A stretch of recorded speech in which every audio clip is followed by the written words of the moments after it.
The first time I saw him in years, I didn't recognize the quiet, slouching figure standing in the parking lot.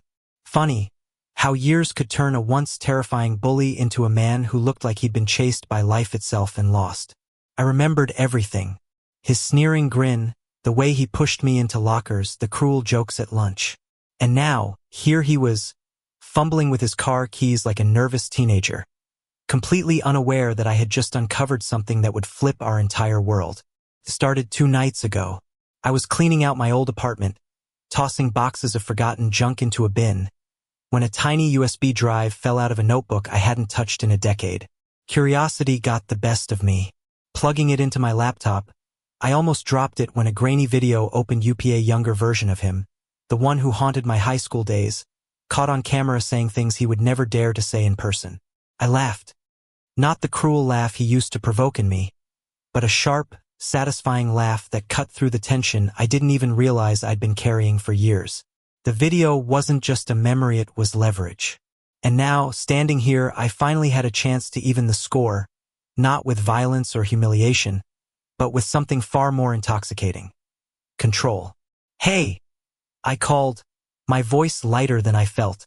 He froze mid-step, eyes widening. "Funny running into you." He forced a smile, that same awkward charm he had when trying to mask his fear with arrogance. "Yeah, it's been a while." I leaned against the hood of the car, feeling the cool metal beneath my palms. "You have no idea how long I've waited to see you like this," I said, letting a playful smirk curl across my lips. The tension was electric. Every word, every pause, seemed to pull us closer without touching. I could see it in the way his jaw clenched, in the subtle shift of his shoulders, in the way his eyes darted away and then back at me. He didn't know what was coming next, and that uncertainty was delicious. He stumbled over his words. "Typical. You're different." "Oh, I'm different all right," I replied, stepping closer. The space between us shrank, but not enough to break the suspense. "And you're going to find out just how much." His breath hitched slightly, almost imperceptibly, but enough for me to notice. I imagined what it must feel like for him. The boy who once terrorized me, now standing frozen, vulnerable, and at my mercy. Not out of malice, but because I could. We walked together through the quiet streets, the sun dipping lower, painting the sky in oranges and purples. I let him think we were just catching up, small talk about work and life, but every casual word was loaded, every laugh a hint of control I now wielded over him. By the time we reached the old park near my apartment, the air had changed. His eyes betrayed curiosity, tinged with the faintest hint of fear, and I knew the game had begun. I pulled out my phone, pretending to scroll through messages. "Funny thing," I said casually. "Remember how you used to think you could mess with me?" He laughed nervously. Yeah, high school was different." I tilted my phone slightly, showing him the first frame of the video. His eyes widened, his confident mask cracking. "Where? How did you get that?" he asked, voice shaky. "Let's just say I have a knack for uncovering secrets," I said smoothly, letting the smirk linger. "And now, well, you're going to do exactly what I say." He swallowed hard, the playful arrogance of his youth nowhere to be found.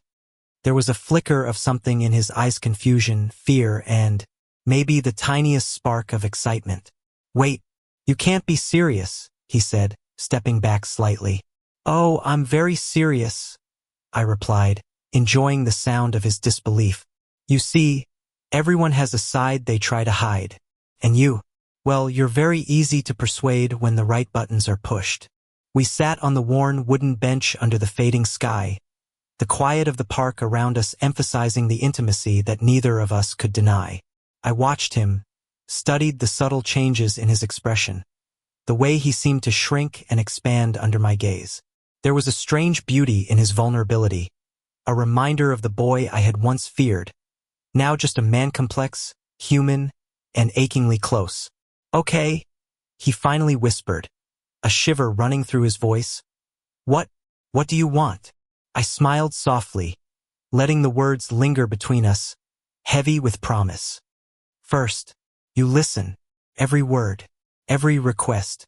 No questions, no excuses. And just like that, the game had begun. He hesitated for a long moment, then nodded.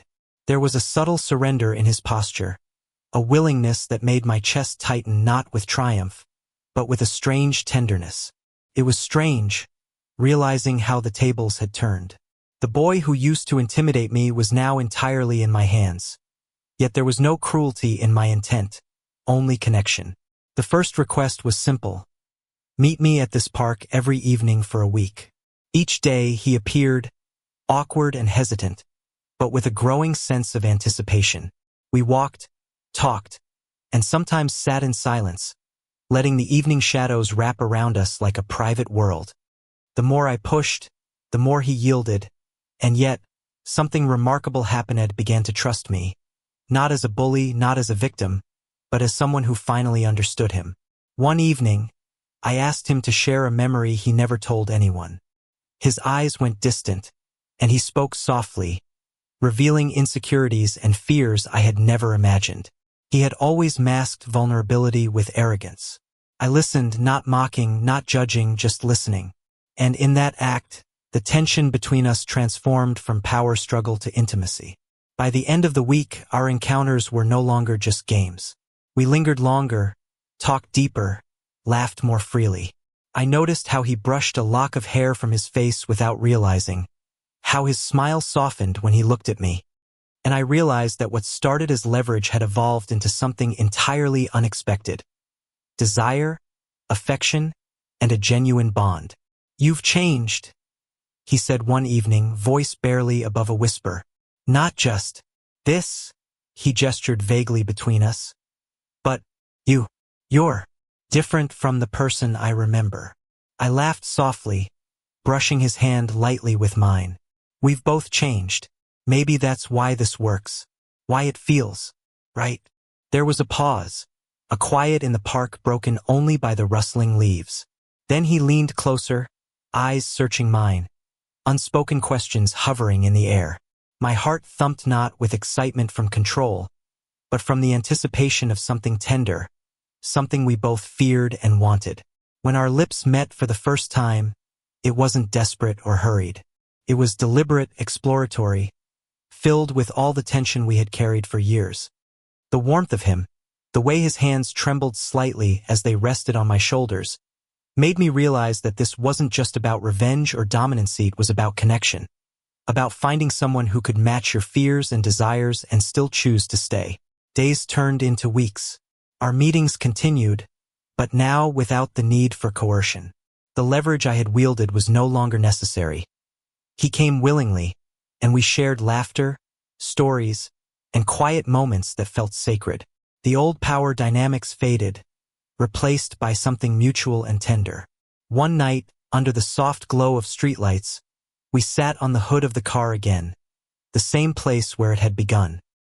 He rested his head on my shoulder, fingers interlaced with mine, and I felt a warmth that had nothing to do with triumph and everything to do with closeness. "I never thought we'd end up here," he murmured, voice thick with emotion. I mean, I'm glad."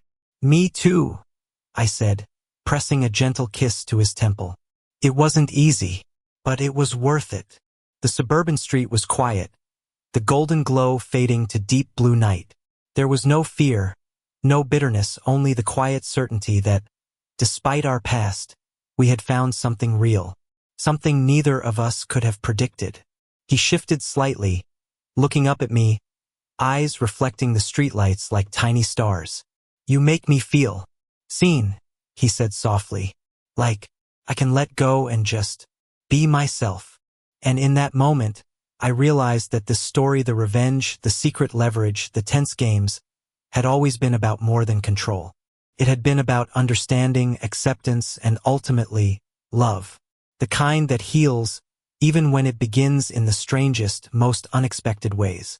We stayed there until the stars blanketed the sky, talking about everything and nothing, letting the quiet intimacy stretch between us. It was a gentle, unspoken promise. No more fear, no more games, just two people who had survived the past and found solace in each other. Finally, I brushed a strand of hair from his face and smiled. So, friends? I asked teasingly. He laughed, soft and warm, leaning into me. Friends, he said, then paused. Or, maybe something more. Something more, I agreed, pulling him a little closer. The wind swirled around us, rustling the leaves, carrying away the last remnants of our past animosity. In that suburban street under the soft glow of night, we didn't need games, threats, or leverage. We only needed each other. And for the first time in years, everything felt right. As we finally stood, walking back toward our cars, our fingers intertwined, I felt a surge of gratitude for the strange twist of fate that brought us here.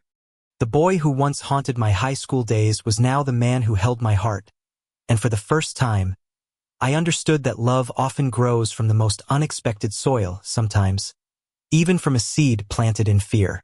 And in the quiet, luminous streets of America, two young men walked side by side, not as bully and victim, not as past and present, but as equals, as partners, and as something entirely beautiful.